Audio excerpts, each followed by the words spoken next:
Hi!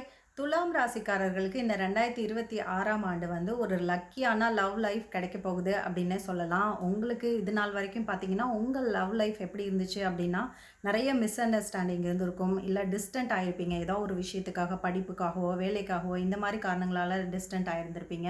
பேச்சு அப்படிங்கிறது வந்து அந்த கம்யூனிகேஷன் அப்படிங்கிறது பார்த்தீங்கன்னா, கொஞ்சம் கொஞ்சமா குறைஞ்சு, அது இல்லாமயே போயிருக்கும். அந்த அளவுக்கு நீங்க ரொம்ப டிஸ்டன்ட் ஆயிருப்பீங்க அந்த பெர்சன் கூட இருந்து. அது எல்லாமே வந்து இவங்க 26ஆம் ஆண்டு வந்து உங்களுக்கு மாறப்போகுது அப்படின்னு தான் அர்த்தம். உங்களுக்கான ஒரு புது உறவு வந்து உங்களுக்கு கிடைக்க போறாங்க. அவங்க கிட்ட பேசுறதாகட்டும், அவங்களோட பேச்சுமே சரி, அவங்களோட கேரக்டருமே சரி, உங்களுக்கு வந்து அந்த அளவுக்கு ரொம்ப அட்ராக்டிவா இருக்க ஆரம்பிக்கும்.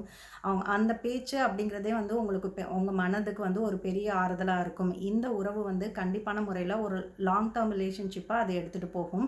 இப்ப வரக்கூடிய ஆண்டுல வரக்கூடிய இந்த உறவு அப்படிங்கிறது வந்து கொஞ்சம் நீடித்து லாங் ஸ்டாண்டிங்கா இருக்கக்கூடிய மாதிரியான விஷயமா தான் இருக்கும். நீங்களுமே வந்து உங்க கம்யூனிகேஷன் ஸ்கில்ல வந்து இந்த வருஷம் வந்து நீங்க கொஞ்சம் அப்கிரேட் பண்ணிக்கணும். கம்யூனிகேஷன் மட்டும் தான் உங்க லைஃப்ல லவ்வ வந்து லாங் ஸ்டாண்டிங்கா வச்சுக்கிறதுக்கு உண்டான ஒரு கீ அப்படிங்கிறத நீங்க புரிஞ்சுக்கணும். லவ் அப்படின்னு வர்றப்ப வந்து நீங்க கொஞ்சம் ஓப்பன் ஹார்ட்டடா அத ஹேண்டில் பண்ணீங்க அப்படின்னா, நெறைய வந்து மிஸ் அண்டர்ஸ்டாண்டிங்ஸ நீங்க வந்து அவாய்ட் பண்ணிக்க முடியும். இந்த உங்க ராசியிலே வந்து சுக்கிரன் இருக்கிறது அப்படிங்கிறது வந்து ஆல்ரெடி உங்களுக்கு வந்து ஒரு நல்ல பாத்த கிரியேட் பண்ணி குடுக்கும். லவ்வுக்கான நெறைய பாத் வரும் உங்களுக்கு. நெறைய நபர்கள் வந்து உங்கள ஃபேவர் பண்ணக்கூடிய நெறைய நபர்கள் வந்து உங்க லைஃப்குள்ள வர ஆரம்பிக்க போறாங்க. நீங்களுமே வந்து அந்த கம்யூனிகேஷன் மாதிரியான விஷயங்கள நீங்க சரி பண்ணிக்கிறப்ப, கண்டிப்பா அடுத்த வருடம் அப்படிங்கிறது வந்து ஒரு அதிர்ஷ்டகரமான காதல் ஆண்டு அப்படின்னே நீங்க சொல்லலாம்.